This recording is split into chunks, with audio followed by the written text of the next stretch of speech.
progressivism, not just in this country, but around the world, is increasingly coming to resemble not just a religion, but a cult bent on suicide. Not overstating that.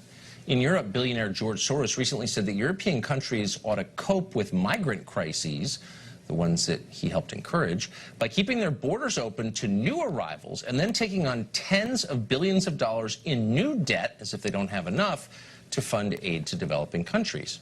Meanwhile, in Oakland, California, the First Congregational Church is urging its members not to call the police ever, no matter what the problem is, for the stated purpose of protecting non-whites in the congregation from police violence. Nigel Farage once led the UK Independence Party, and he joins us now.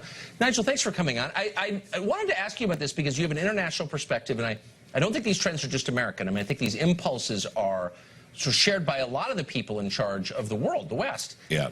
And one of the driving impulses seems to be masochism or the desire to destroy our civilization, even suicidal in some cases. But the idea that you're not allowed to defend yourself seems to undergird a lot of what we're seeing. Have you noticed this?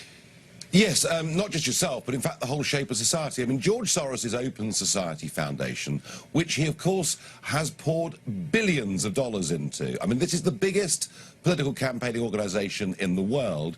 He wants to break down the fundamental values of our society. And in the case of Europe, he doesn't want Europe to be based on Christianity. Now, all of this, whether it's Soros or some of those very strange people in California, all of it is based on some kind of self-loathing, some sort of guilt trip about the past. And in Soros's case, it's a guilt trip, of course, about America's, Germany's wartime actions, the way the Jews were treated.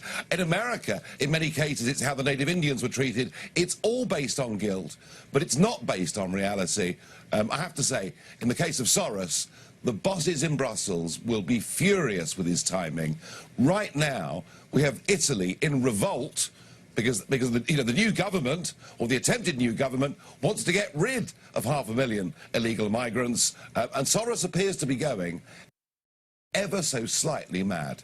Right. I mean, look, I would say that there are a lot of sins that we collectively have committed as a society, as a civilization, obviously. But I sort of wonder, can we continue if those sins so shake our faith in ourselves that we refuse to defend ourselves? I mean, the church in Oakland that we described in the intro is encouraging its members not to call police even when they feel they need the police. I mean, if that's not a suicidal impulse, what is it? Oh, no, I mean, look, there are many European cities now where the total failure of our political class to defend our Judeo-Christian culture, which actually underpins our whole society, is in many ways what's opened the doors to Islamic extremism. So we are engaged in some very, very dangerous policies here. The good news, though, is that voters are rebelling. Brexit, Trump, the recent Italian elections, the victory of Viktor Orban in Hungary, whatever these people say, ordinary people, real people, those that pay their taxes, obey the law, and go to work, they want none of this. I wonder why the Eastern Europeans don't seem quite as guilty as the West. Is it because they suffered for so long under the Soviets?